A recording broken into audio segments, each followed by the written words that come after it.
मुखभितकर्णपुटैर्दिवन्त्य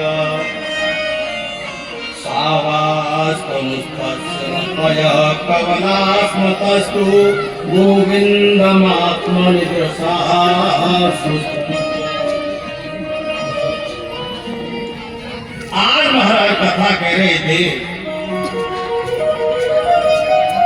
गोपी भगवान की वेणु को सुनकर के भैया कुछ समय के बाद में गोपियों ने अविष्यान भोजन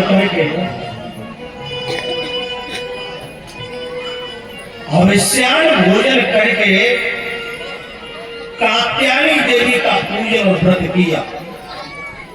और जैसे ही कात्यायनी देवी का व्रत और पूजन करते तो इनका रोज का नियम था, ये प्रतिदिन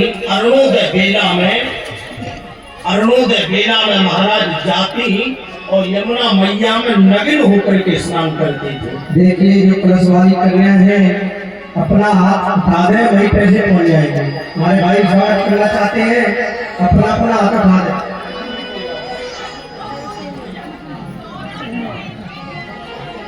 गोपियों का प्रतिदिन का नियम था कि प्रतिदिन अरुणोदय बेला में जाती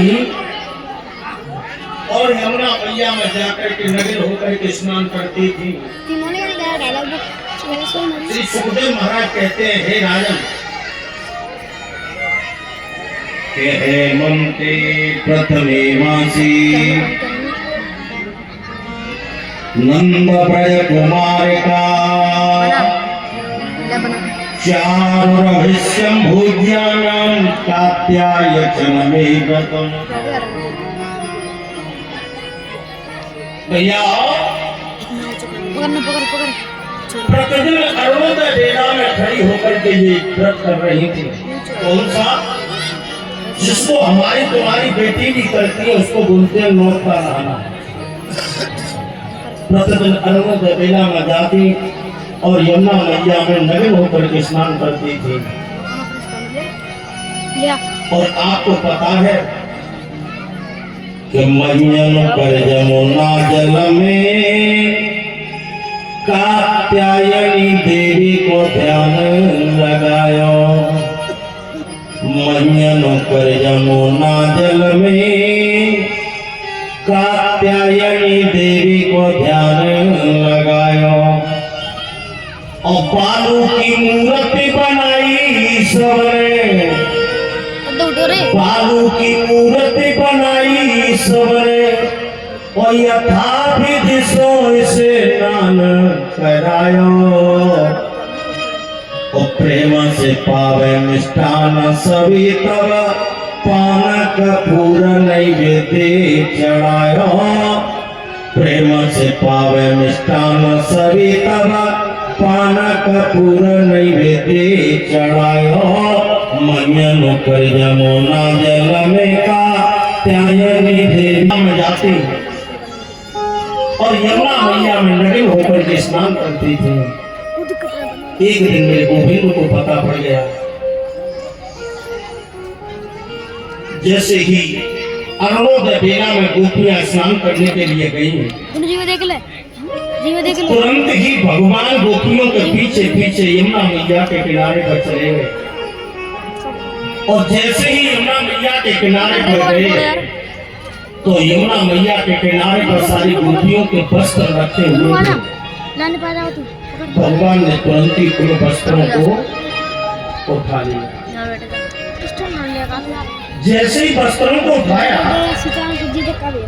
अब तो महाराज गोपी तो स्नान कर रही थी, लेकिन स्नान करते करते भैया एक बात बताऊं, देखो मैं बिल्कुल ना बोलो तो तुम मानूंगा नहीं है। हमारा नाम लेके कह जाओ देखो पंडित जी हमारा नाम मान जाए।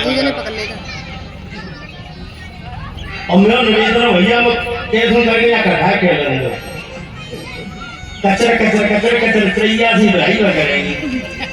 अब कीर्तन करते हमारे नाम करते ना कहना तो रोटी ना मिली। कज्जा के पूछ लियो जीजी कैसी है, जीजा कहते हैं। कज्जा का पूछ लियो यही पूछ रही है।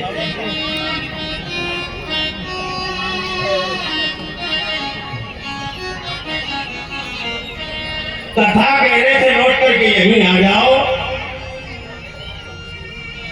गोपियां जब स्नान कर रही थी यमुना जल के अंदर, भगवान ने गोपियों के वस्त्र उठा लिए और उठाकर के तुरंत जाली से लटका दिए।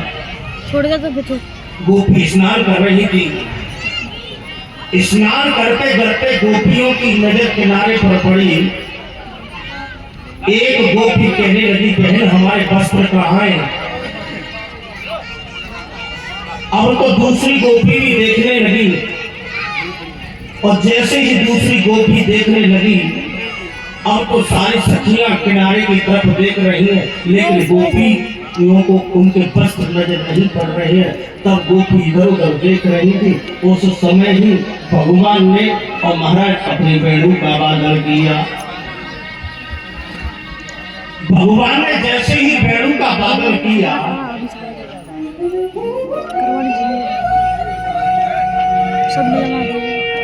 गोपियों की नजर, गोपियां इधर उधर देखने लगी, ये तो कन्हैया की वेणु बज रही है। और कन्हैया की वेणु को बजते हुए सुनकर के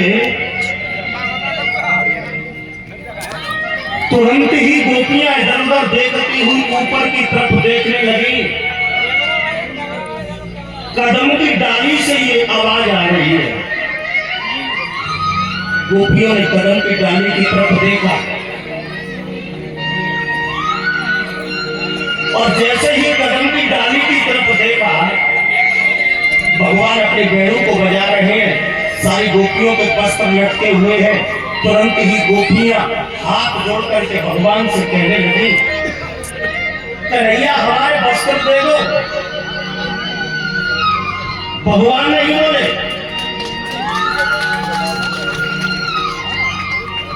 गोपी कहने लगी, कन्हैया हमारे वस्त्र दे दो।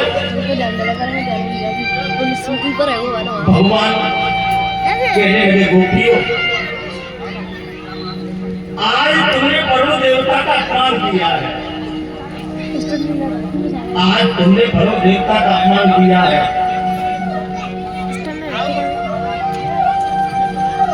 एक बात बताओ, स्मृति के अंदर आया है कि स्नानम दानम तथा होमम शयनम गमनम भोजन। स्नानम दानम तथा होमम शयनम गमनम भोजन। अभिवस्त्रो न प्रकुर्वीत कुर्वाण पाप प्रभवे। भगवान कहने लगे, गोपियों कभी भी निर्वस्त्र होकर के जल में स्नान नहीं करना चाहिए। कभी भी निर्वस्त्र होकर के दान नहीं करना चाहिए। कभी भी निर्वस्त्र होकर के हवन नहीं करना चाहिए। कभी भी निर्वस्त्र होकर के सोना नहीं चाहिए। कभी भी निर्वस्त्र होकर के कहीं पर जाना नहीं चाहिए।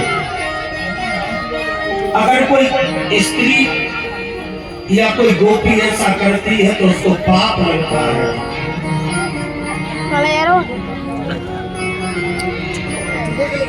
आज भगवान गोपियों से कहने लगे, हे गोपियों आपने वरुण देवता का अपमान किया है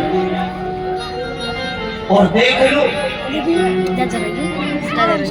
कभी भी हाथ से हाथ में नमक नहीं देना चाहिए।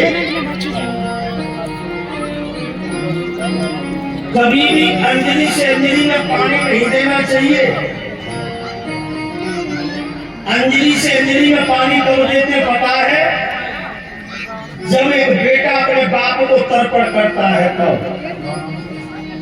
कभी भी हाथ से हाथ में जलती हुई अग्नि नहीं देनी चाहिए। जलती हुई अग्नि कब देते पता है? जब एक बेटा अपने बाप को शमशान के अंदर दाग देता है तब। शाम के समय भोजन नहीं करना चाहिए।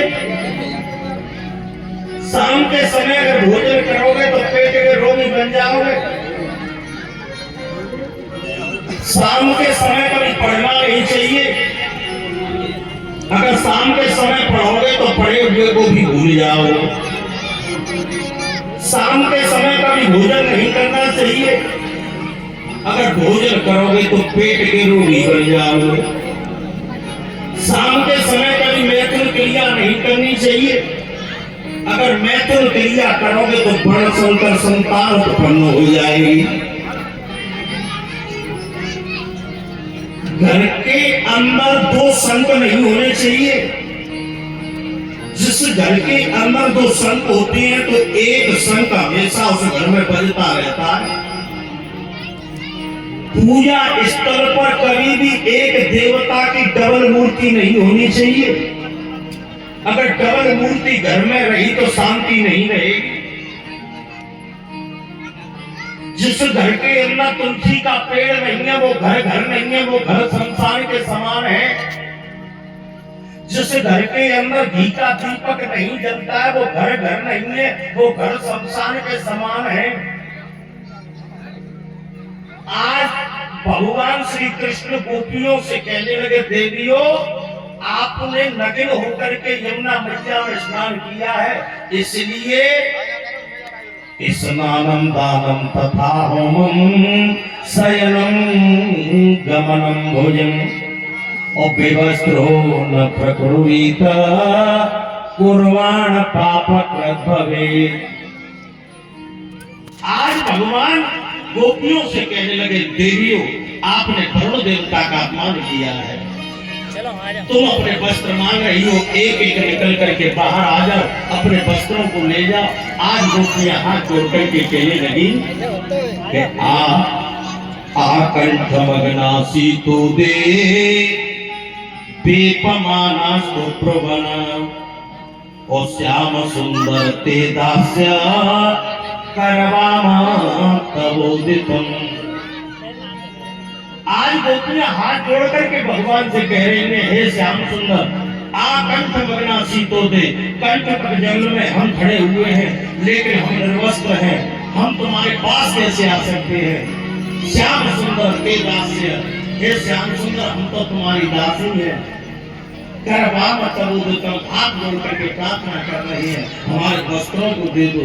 आज महाराज गोपियां भगवान से वस्त्र मांग रही है। ये गोपियां कौन है? ये गोपी कौन है? ये चंद्रमा की कला ही गोपी आकर के बनी है। ये गोपी कौन है? वेद की ऋचाएं है ना, वो ही इस जन्म में आकर के गोपी बनी है। ये गोपी कौन है? ये गोपी पूर्व जन्म में ये गोपी कौन थी मालूम है? भगवान श्री राम का जब विवाह हुआ था तो जनकपुर की सारी स्त्रियां भगवान श्री राम को अपना पति बनाना चाहती हैं।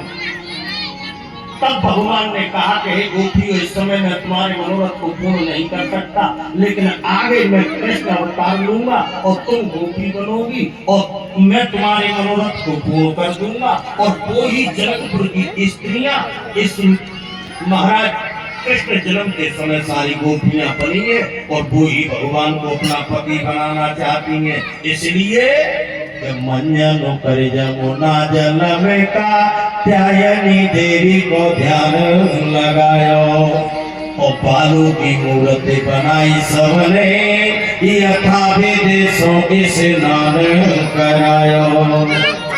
प्रेम से पावे मिष्टान सभी, प्रेम से पावे मिष्टान सभी, तब पान कपूर नैवेद्य चढ़ायो और मंजन कर जमुना जल में का त्यायनी देवी को ध्यान लगायो। मंजन कर जमुना जल में का त्यायनी देवी को ध्यान लगायो। अब तो सारी गोपियां अब तो महाराज स्नान करके मंदिर में जाती है और भगवान से प्रार्थना करती है। कात्यायनी मैया से हाथ जोड़ करके प्रार्थना करती है और कहती है कि कात्यायनी महामाये महायोगिनी दधीश्वरी और नंद गोप सुतम देवी पतिते कुरुते नमः। आज मैया गौरी से जाकर के सारी गोपियां प्रार्थना कर दी है, भगवान श्री कृष्ण को अपना पति बनाने के लिए संकल्प कर दिया। धीरे धीरे धीरे धीरे कुछ समय निकल रहा है। एक दिन नंद बाबा एक पूजा की तैयारियां कर रहे थे। जब नंद बाबा पूजा की तैयारी कर रहे थे तो भैया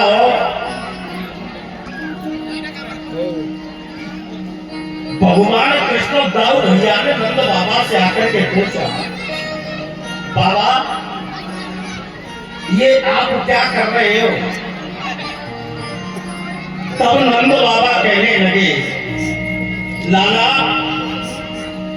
ये इंद्र की पूजा की तैयारियां हो रही हैं। इंद्र पूजा की तैयारी क्यों? हाँ बाबा हम लोग इंद्र की पूजा क्यों करते हैं? नंद बाबा कहने लगे, पर्जन्यो भगवान इंद्रो मेरास्तस्यात्ममूर्तया तेभिर्वर्षन्ति भूतानां पीडनं जीवनं पयः। नंद बाबा कहने लगे, भैया तुमको पता नहीं है हम लोग इंद्र की पूजा करते हैं और इंद्र हमारी पूजा से प्रसन्न होते हैं। इंद्र सभी देवताओं के राजा हैं। इंद्र तुरंत ही मेघों को आदेश देते हैं, मेघ आकर के तुरंत ही वर्षा करते हैं और उस वर्षा से हम धन धान्य को उगाते हैं और उस धन धान्य से हम अपने परिवार का भरण पोषण करते हैं और जो शेष बच जाता है उसको हम इंद्र की पूजा में लगा देते हैं। भगवान कृष्ण कहने लगे, बाबा भैया जीव केवल कर्म से उत्पन्न होता है। जीव केवल कर्म से उत्पन्न होता है। बाबा कहते हैं कि कर्म प्रधान भीष्म रचिता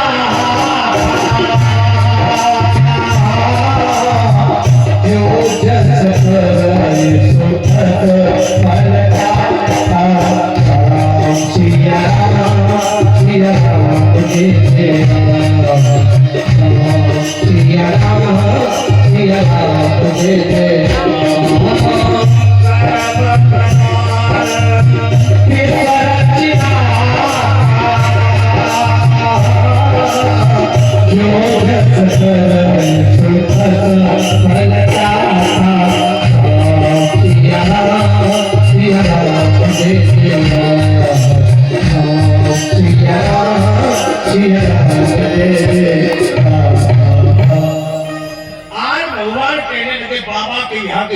केवल कर्म से उत्पन्न होता है। चारों वर्ण अपने अपने कर्म से उत्पन्न होते हैं। विप्र वर्ण, क्षत्रिय वर्ण, वैश्य वर्ण, शूद्र वर्ण, ये अपने अपने कर्म का ही सुख होते। निज कर्म भोग सब भ्राता। कोई किसी को सुख नहीं देता और कोई किसी को दुख नहीं देता। अपने कर्मों के अनुसार ही जीव को सुख मिलता है और अपने कर्मों के अनुसार ही जीव को दुख मिलता है। चारों वर्ण केवल कर्म से उत्पन्न होते हैं। भगवान कृष्ण ने गीता में कहा है कि कर्मण्डे वाधिकारस्ते मां फलेषु कदाचन। कर्म कर, जैसा करोगे वैसा ही मिलेगा।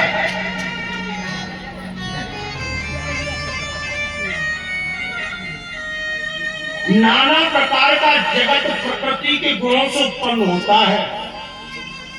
रजोगुण से प्रेरित होकर के मेघ सर्वत्र वर्षा करते हैं।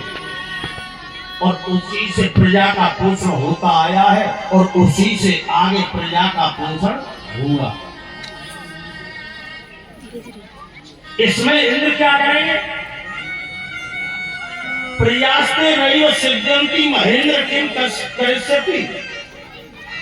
पिताजी, हम लोग वन पर्वतों में निवास करते हैं,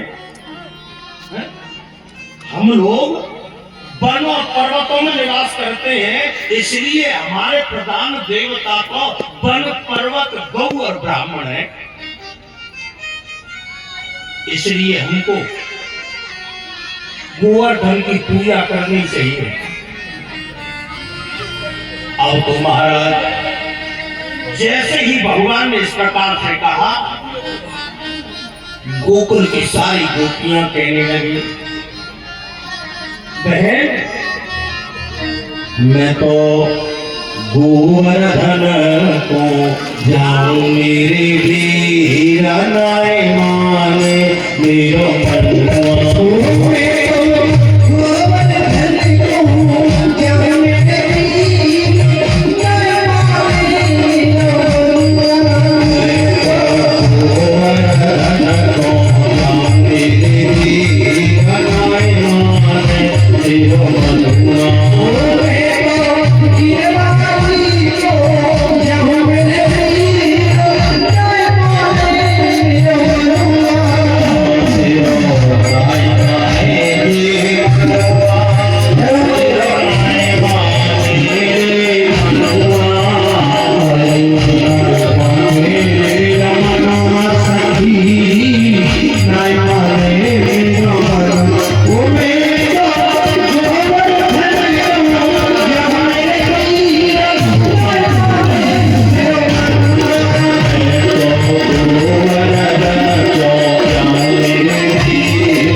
के दर्शन करके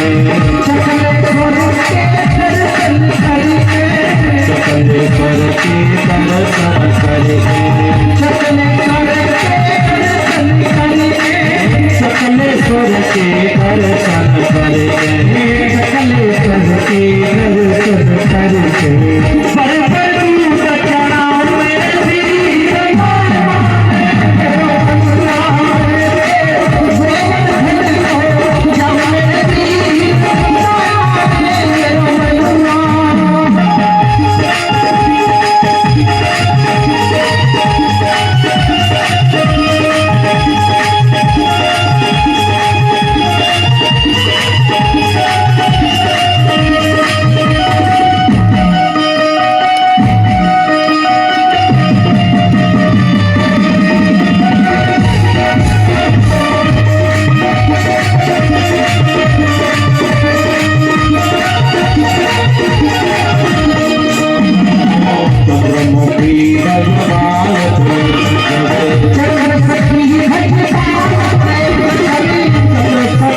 भगवान चंद्र सखी भगवान सखी भगवान चंद्र सखी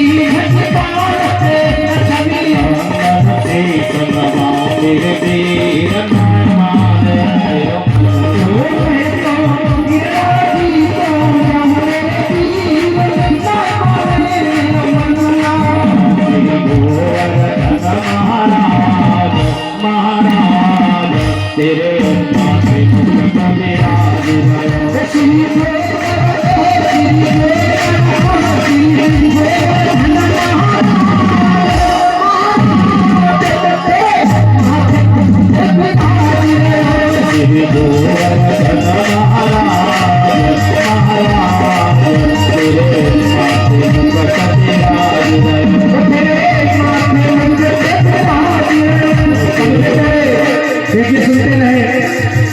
सबसे पहले परिचय महाराज पूजन करेंगे, उसके बाद में कोई माता प्रेमी पूजन करना चाहते हैं गोवर्धन महाराज का तो पूजन करें और परिक्रमा वाले परिक्रमा करते रहे और नाचने वाले नाचते रहे।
कथा कह रहे थे।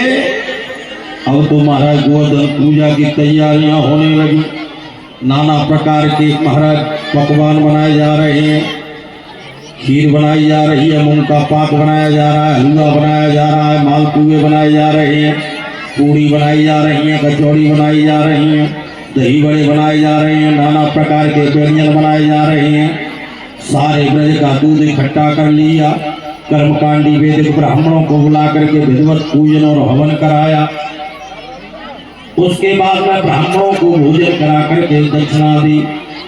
उसके बाद में महाराज अपनी अपनी गाड़ियों में सामान रख करके गोवर्धन पूजा के लिए सारे गोकुलवासी चल दिए। और जैसे ही गोकुलवासी चल दिए तो इधर महाराज बरसाने से राधा रानी भी जा रही है। इधर भगवान शंकर को मालूम पड़ा। भगवान शंकर भी महाराज नंदी पर सवार होकर के पार्वती जी के साथ में सैकड़ों गणों के साथ में गिरिराज महाराज के दर्शन करने के लिए चल दिए। जैसे ही गोवर्धन पर्वत के पास में भोले बाबा पहुंचे, बड़े बड़े ऋषि महर्षि संत महात्मा विमलात्मा योगी जन सिद्ध और किन्नर अब तो महाराज गोवर्धन पर्वत के दर्शन करने के लिए आ रहे हैं। अब तो महाराज सारे गोकुलवासी पूजा में जुट गए। ब्राह्मण पूजन कराने लगे। स्वस्ति न इंद्रो वदस्रवाः स्वस्ति नः पूर्वा विश्ववेदाः स्वस्ति नस्तारक्षोरिष्णे स्वस्ति नो बृहस्पति ददातु। ब्राह्मण गोवर्धन का पूजन करा रहे हैं। पूजन कराने के बाद में महाराज भोग लगाने लगे।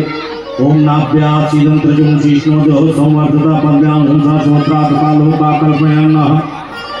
जब भोग लगाया तो भोले बाबा ने भी अपनी झोली में से एक भांग का गोला निकाल करके और बर्फी में मिला करके गिरिराज पर्वत को भोग लगा दिया। जैसे ही गिरिराज पर्वत को भोग लगाया और तुरंत ही गिरिराज पर्वत को नशा चढ़ गया। और जैसे ही नशा चढ़ा तो महाराज थाल के थाल पूरे को तो फेल दिए गए। जल मांगने के लिए ग्वाल वालों से कहा, ग्वाल वाल जल लेकर के आने लगे। और जैसे ही जल लेकर के आ रहे तो महाराज जल लाते लाते सभी ग्वाल वाल परेशान हो गए। कहने लगे कन्हैया कहीं हाँ हमन पे तो जल ना आयो, हमन तो पतोरा ने देवता जाने कितने गदना को भूखो और प्यास हो गए। ब्रज में जितना भी दूध इकट्ठा किया था सबको पी गए। उसके बाद में ग्वाल वालों ने तुरंत ही मना किया। भगवान कृष्ण ने तुरंत ही गंगा मैया का ध्यान किया और तुरंत ही गंगा मैया प्रकट हो गई।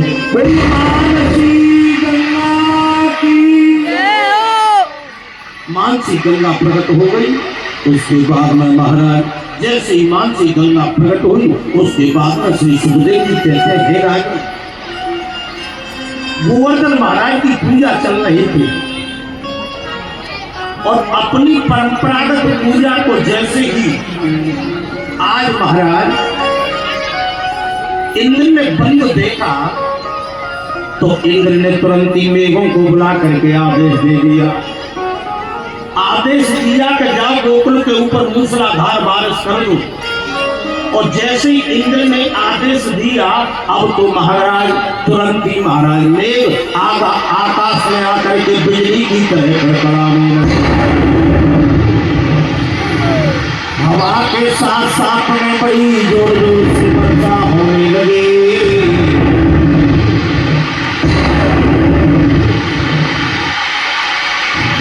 और जैसे ही हवा के साथ साथ में वर्षा होने लगी तो उसके बाद में महाराज सारे गोकुलवासी सारे कहने लगी कन्हैया हमने तो पहले ही मना किया था इंद्र की पूजा को बंद मत करा। बता अब ये इतनी जोर से बारिश हो रही है, बता अपने बच्चों को लेकर अपनी गाड़ियों को लेकर के हम कहाँ पे जाएं। बिजली कड़कड़ा रही थी। मेरे गोविंद ने देखते और गोवर्धन पर्वत को और अपनी कनिष्ठ का उंगली पर उठा लिया और ये गोवर्धन महाराज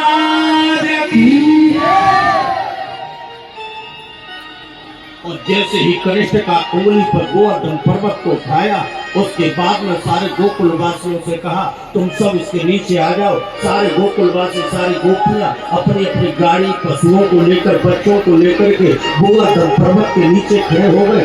7 दिन 7 रात्रि तक लगातार बारिश होती रही। मेरे कन्हैया गोवर्धन पर्वत को अपनी कनिष्ठ का उंगली पर ही रखे रहे। जब 7 दिन 7 रात्रि हो गई तो भैया आपको पता है मैया यशोदा कहने लगी आज में लाला 7 दिन है और 7 दिना पे जब गोवर्धन पर्वत अपनी मैया पर लेके खड़ो है। लेकिन जब गोकुल में इतने बूढ़े बड़े हैं काऊ के मन में जो विचार नाम है जब लाला का सही आ गए वे बूढ़े बड़े खड़े सबने अपनी अपनी लाठी लगाए।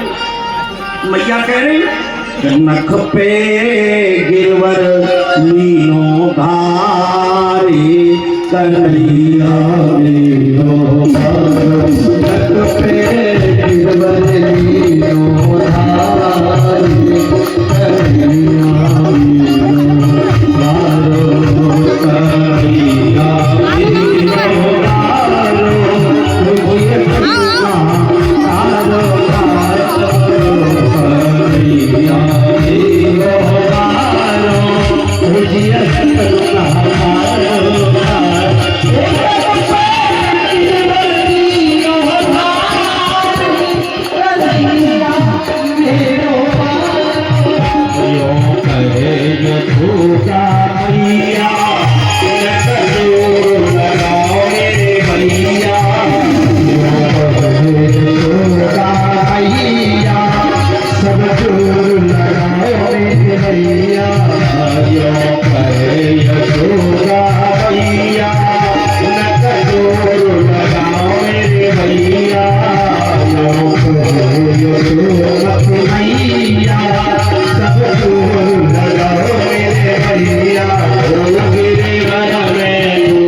कन्हैया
प्रकार से कहा तो जितने भी बुजुर्ग थे सबने अपनी अपनी लाठी गोवर्धन पर्वत के नीचे लगाए ली।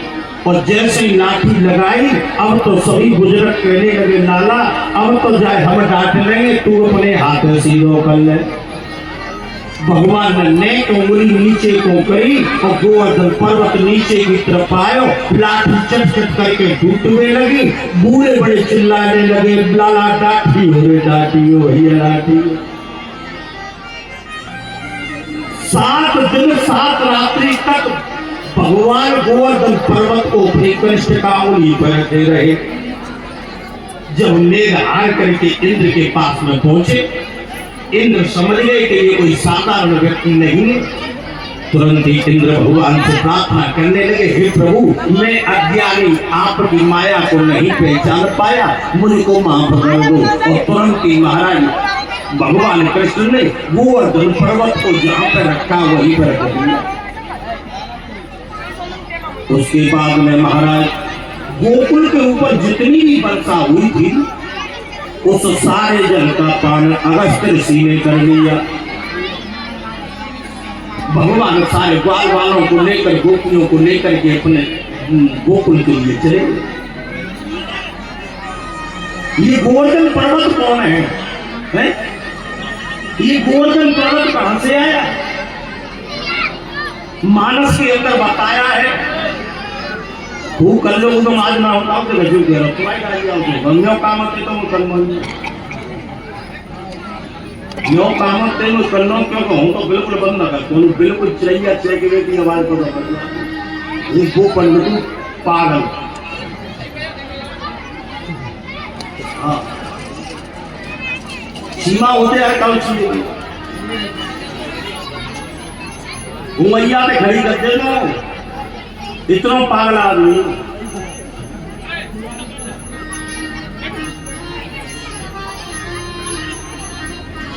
कथा कह रहा था ये गोवर्धन पर्वत कहां से आया था?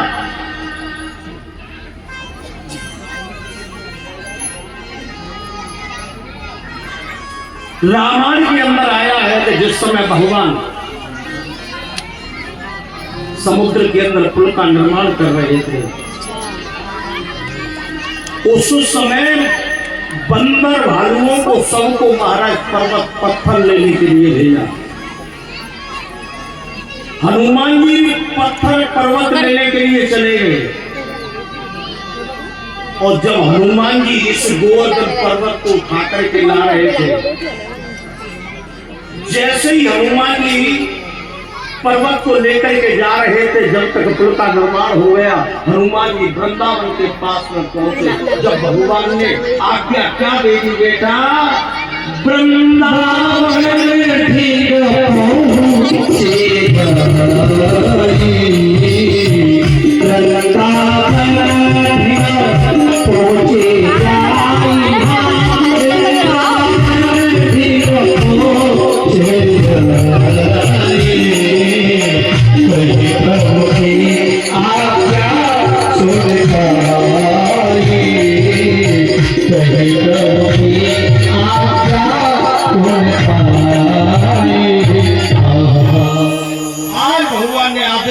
भैया जो जहाँ पर पत्थर और पर्वत ले आया है उसको वहीं पर रख दो। जहाँ पर गोवर्धन पर्वत रखा है ना वहीं पर हनुमान जी ने गोवर्धन पर्वत को रख दिया। हनुमान जी आगे की तरफ बड़े गोवर्धन पर्वत रोने लगा। महाराज आपने मुझे न तो मेरे माँ बाप की शरण में छोड़ा और न आपने मुझे प्रभु की शरण में छोड़ा, आपने तो मुझे बीच रास्ते में छोड़ दिया। अब मैं कहाँ जाऊँ? हनुमान जी कहने लगे चिंता मत करो, तुम रोना बंद कर दो, मैं भी आ रहा हूँ। तुरंत ही हनुमान जी दौड़ करके भगवान श्री राम के पास में पहुंच गए। भगवान श्री राम से कहने लगे प्रभु कहीं हाँ वो गोवर्धन पर्वत रो रहा है कहीं क्यों? क्योंकि वो कह रहा है न तो आपने मुझे मेरे माँ बाप की शरण में छोड़ा और न आपने मुझे प्रभु की शरण में छोड़ा, आपने मुझे बीच रास्ते में छोड़ दिया। अब मैं कहाँ जाऊँ? तुरंत ही भगवान श्री राम ने हनुमान जी से कह दिया हनुमान कहीं हाँ जाकर के गोवर्धन पर्वत से कह देना कहीं क्या कि आगे मैं कृष्ण अवतार लूंगा। जब क्या करूंगा बेटा पर तो ही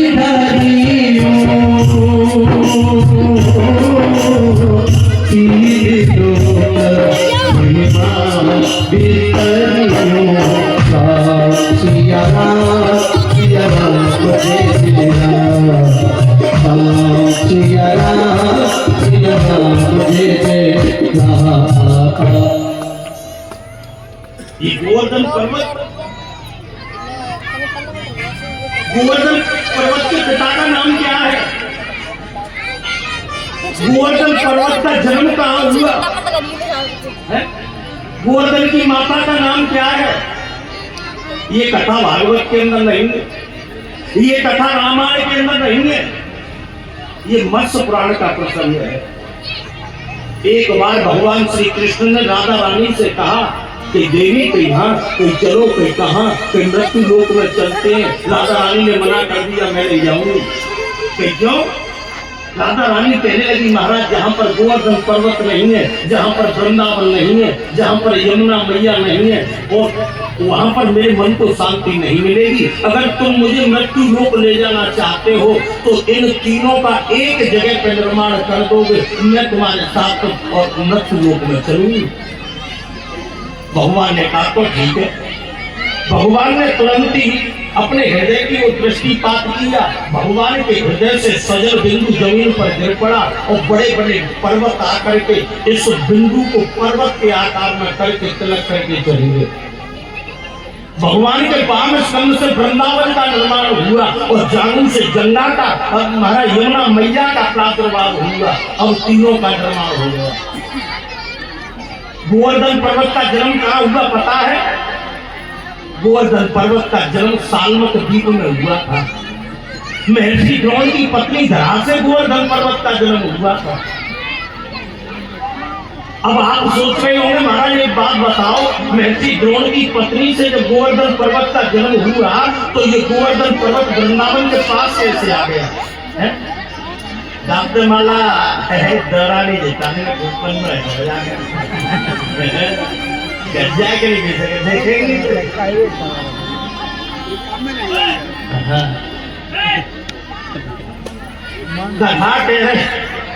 कथा कह रहे थे लौट करके यही आ जाओ।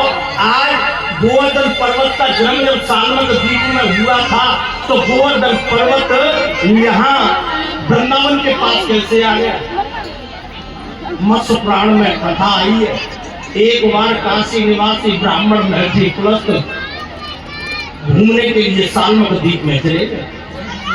सालमत द्वीप में जैसे ही गए तो महाराज गोवर्धन पर्वत को महर्षि पुलस्त ने देखा और जैसे ही महर्षि पुलस्त ने देखा तो गोवर्धन पर्वत को देख करके महर्षि पुलस्त कहने लगे, पर्वत तो बहुत सुंदर है, इसको तो मैं अपनी काशी में ले जाऊंगा और काशी में इसको रख करके इसके ऊपर बैठ करके मैं तब करूंगा। काशी निवासी ब्राह्मण महर्षि पुलस्त गोवर्धन के पिता महर्षि द्रोण के पास में चले गए। जाकर के कहने लगे, महाराज मैं काशी निवासी ब्राह्मण महर्षि पुलस्त आपसे कुछ मांगना चाहता हूँ, कि मांग लो, कि दे दोगे कि दे दूंगा। तुरंत ही काशी निवासी ब्राह्मण महर्षि पुलस्त कहने लगे, महाराज मुझे कुछ नहीं चाहिए, केवल अपने पुत्र गोवर्धन पर्वत को दे दो, मैं उसको लेकर के काशी में जाऊंगा और उसके ऊपर बैठ करके तपस्या करूंगा।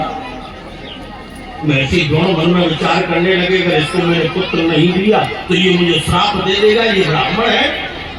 श्राप के भय के कारण महर्षि द्रोण ने कह दिया, ठीक है ले जाओ। महर्षि पुलस्त महाराज गोवर्धन पर्वत के पास में आ गए। आकर के कहने लगे, चलो कहीं कहाँ, कहीं काशी की मैं ले जाऊंगा, कि तुम्हारे पिताजी ने कह दिया। गोवर्धन पर्वत मन में विचार करने लगे, अगर नहीं गया तो लोग अपवास करेंगे, कहेंगे कैसा बेटा जिसने बातों की आज्ञा का पालन नहीं किया। गोवर्धन पर्वत कहने लगे, तो चलूंगा, लेकिन जाने से पहले मेरी एक शर्त है। कि कौन सी? मेरी शर्त है कि रास्ते में जहां पर तुम मुझे रख दोगे वहां से आगे नहीं जाऊंगा। काशी निवासी ब्राह्मण ने कहा, ठीक है चलो बैठो आकर। और ब्राह्मण ने गोवर्धन पर्वत को हाथों में बिठा लिया। तो हाथों पर बिठा करके महर्षि पुलस्त जैसे ही वृंदावन के पास में आए, गोवर्धन पर्वत को मालूम पड़ गया यहाँ पर तो यमुना मैया बह रही है, यहाँ पर वृंदावन है, यहाँ पर जगत की अधिष्ठात्री माँ राधा रानी अवतरित होने वाली है, यहाँ पर तो मेरे प्रभु का प्राकट्य होने वाला है। इस ब्रज भूमि को, इस ब्रज क्षेत्र को मैं छोड़ करके कहाँ जा रहा हूँ? और तुरंत ही गोवर्धन पर्वत ने अपना वजन बढ़ा दिया। और जैसे ही वजन बढ़ाया, काशी निवासी ब्राह्मण महर्षि पुलस्त ने जहाँ पर गोवर्धन पर्वत रखा है वहीं पर रख दिया।